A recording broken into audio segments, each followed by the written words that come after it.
नमस्कार बिहार, स्वागत है आप सभी का आज के इस खास बुलेटिन में। आज तारीख है 1 मार्च 2026 और बिहार की धरती से जुड़ी हर छोटी बड़ी खबर लेकर हम आपके सामने हाजिर हैं। आज की खबरें आपके लिए बहुत महत्वपूर्ण होने वाली हैं, क्योंकि राजनीति से लेकर रोजगार और मौसम तक बिहार में बहुत कुछ बदल रहा है। तो चलिए बिना देर किए शुरू करते हैं आज के समाचारों का यह सिलसिला, जिसे सुनकर आप दंग रह जाएंगे।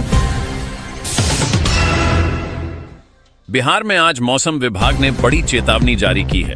प्रदेश के कई जिलों में गर्मी का सितम अब शुरू हो गया है और तापमान में 2 से 3 डिग्री की बढ़ोतरी दर्ज की गई है।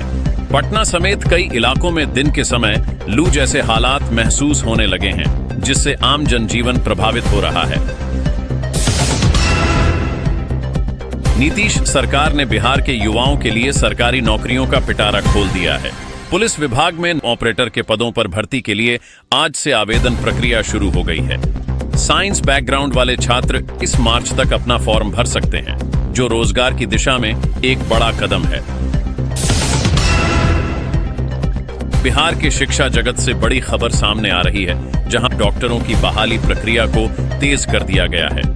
राज्य सरकार ने 1224 अभ्यर्थियों को नियुक्ति पत्र जारी करने का फैसला लिया है, ताकि स्वास्थ्य व्यवस्था को और अधिक सुदृढ़ बनाया जा सके। होली के त्योहार से पहले बिहार में बर्ड फ्लू को लेकर अलर्ट जारी कर दिया गया है।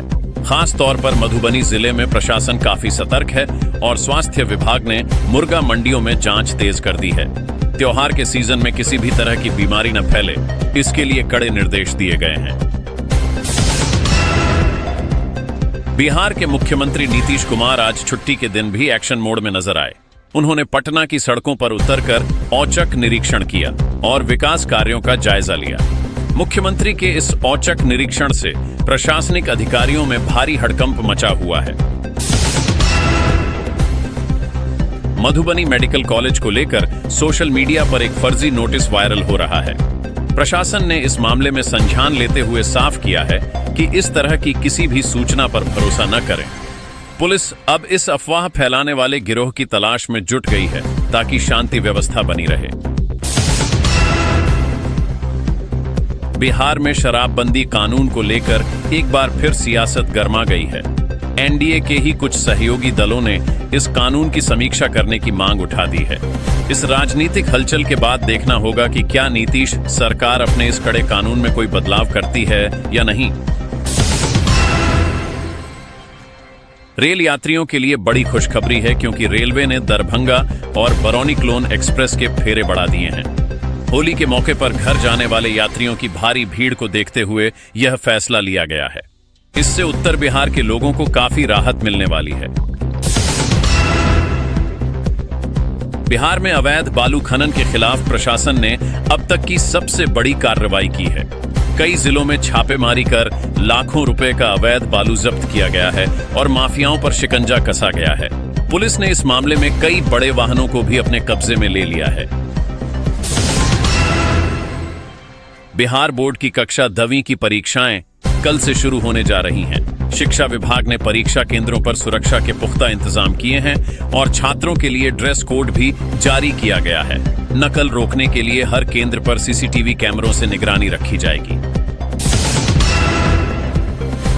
सीमांचल के दौरे पर पहुंचे गृह मंत्री ने सुरक्षा व्यवस्था की समीक्षा की है। किशनगंज और आसपास के इलाकों में जमीन अतिक्रमण की जांच के लिए एक विशेष कमेटी का गठन किया गया है।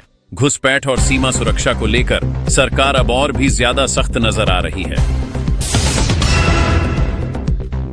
गया के मानसरवा नाले को पक्का करने का मास्टर प्लान तैयार कर लिया गया है। पितृपक्ष मेले से पहले इस नाले का काम पूरा करने का लक्ष्य रखा गया है, ताकि श्रद्धालुओं को कोई दिक्कत न हो। साथ ही नाले के किनारे की सड़क को भी चौड़ा करने की योजना है। बिहार में अब जमीन की रजिस्ट्री के साथ ही एक डिजिटल जमीन आईडी दी जाएगी। इस नई व्यवस्था से किसानों को बैंक से लोन लेने और अन्य कागजी कामों में बहुत आसानी होगी। सरकार का लक्ष्य है कि जमीन विवादों को पूरी तरह से खत्म किया जा सके। समस्तीपुर में बंद पड़ी चीनी मिलों को फिर से शुरू करने की योजना पर काम शुरू हो गया है। सरकार 100 एकड़ जमीन और गन्ने की पैदावार के लिए बड़े रकबे की तलाश कर रही है। अगर यह मिल शुरू होती है तो स्थानीय किसानों और मजदूरों को बड़ा रोजगार मिलेगा। वैशाली में सियासी पारा चढ़ गया है क्योंकि तेज प्रताप यादव ने बड़ा ऐलान किया है। उनकी पार्टी तिरहुत स्नातक एमएलसी चुनाव में अपना उम्मीदवार उतारेगी। इस ऐलान के बाद महागठबंधन के अंदर भी हलचल तेज हो गई है और चुनावी समीकरण बदलने के आसार हैं। बिहार में आंगनबाड़ी केंद्रों की व्यापक जांच के आदेश दिए गए हैं। कई जगहों से घोटाले की शिकायत मिलने के बाद प्रशासन ने कड़ा रुख अख्तियार किया है। जांच रिपोर्ट आने के बाद दोषी अधिकारियों और कर्मचारियों पर गाज गिरनी लगभग तय मानी जा रही है। मुजफ्फरपुर के बाजारों में नकली मावा की बिक्री को लेकर प्रशासन ने छापेमारी की है। होली से पहले मिठाई की दुकानों पर विशेष नजर रखी जा रही है ताकि लोगों की सेहत से खिलवाड़ न हो। स्वास्थ्य विभाग ने लोगों को असली और नकली खोया पहचानने के तरीके भी बताए हैं। बक्सर जिला अब उद्योगों का नया केंद्र बनने जा रहा है। सरकार ने यहां उद्योगों की सुरक्षा के लिए एक नई बटालियन गठित करने का निर्णय लिया है। इससे बड़े निवेशकों को बिहार लाने में मदद मिलेगी और स्थानीय स्तर पर विकास की गति तेज होगी। पटना के साइंस कॉलेज में छात्र संघ चुनाव के दौरान जबरदस्त हंगामा और फायरिंग की खबर सामने आई है। दो गुटों के बीच हुए विवाद ने हिंसक रूप ले लिया, जिसके बाद पुलिस को बल प्रयोग करना पड़ा।